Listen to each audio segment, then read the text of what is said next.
அன்னாசி பழம் வச்சு நம்ம இப்போ சூப்பராக ஒரு ஸ்நாக்ஸ் செய்யலாம். ஃபஸ்ட்டு அன்னாசி பழத்தை நல்லா நம்ம கட் பண்ணி ஸ்லைஸ் மாதிரி எடுத்துக்கிறோம்.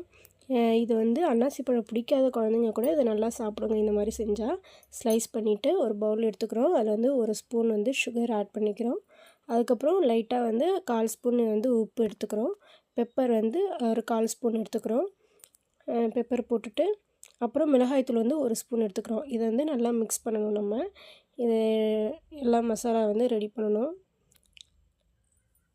நல்லா மிக்ஸ் பண்ணிவிட்டு இந்த மாதிரி நல்லா நம்ம மிக்ஸ் பண்ணிடணும். இதுக்கப்புறம் நம்ம ஸ்லைஸாக கட் பண்ண அன்னாசி பழத்தை இதில் நம்ம வச்சு நல்லா எல்லாத்தையும் ஸ்ப்ரெட் பண்ணணும். இந்த மசாலா எல்லாத்தையும் அன்னாசி பழத்தில் நம்ம மிக்ஸ் பண்ணணும். நல்லா ஈவனாக எல்லாத்துலேயும் இந்த மாதிரி மிக்ஸ் பண்ணால் இந்த மாதிரி வந்துடும். இதை ஒரு 5 நிமிஷம் நம்ம ட்ரை ஆக்கணும். கொஞ்சம் நேரம் வச்சுட்டு இப்போ பேன் அடுப்பில் ஒரு பேன் வைக்கிறோம். பேன் வச்சதும் அது ஹீட் ஆகிட்டு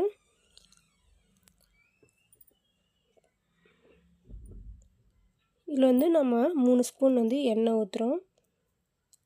3 ஸ்பூன் எண்ணெய் ஊற்றணும். போட்டது எண்ணெய் காஞ்சதுக்கப்புறம் நம்ம மசாலா தடவின நம்ம அன்னாசி பழத்தை இதில் நம்ம ரோஸ்ட் பண்ணணும்.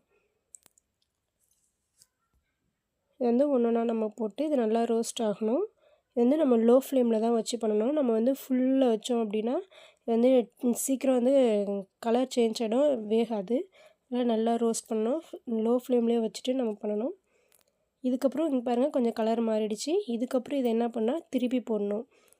திருப்பி போட்டால் ரெண்டும் ஒரே ஈவனாக இருக்கணும். சிம்மில் தான் வச்சு செய்யணும்.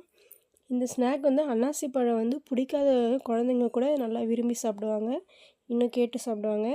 இது நல்லா டேஸ்ட்டாக இருக்கும். இது அப்படியே நம்ம சேனலை சப்ஸ்கிரைப் பண்ணாதவங்க நம்ம சேனலை சப்ஸ்கிரைப் பண்ணிக்கோங்க.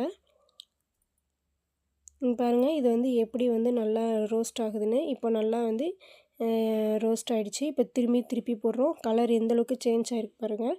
இந்த மாதிரி கலர் நல்லா சேஞ்ச் ஆகணும். அப்போ தான் இது டேஸ்ட்டு நல்லாயிருக்கும். நம்ம இதை கடித்து சாப்பிடும்போது கொஞ்சம் கிறிஸ்பியாக இருக்கும். அவ்வளோதான், இப்போ நமக்கு ரெடி ஆகிடுச்சு கிரில்டு பைனாப்பிள்.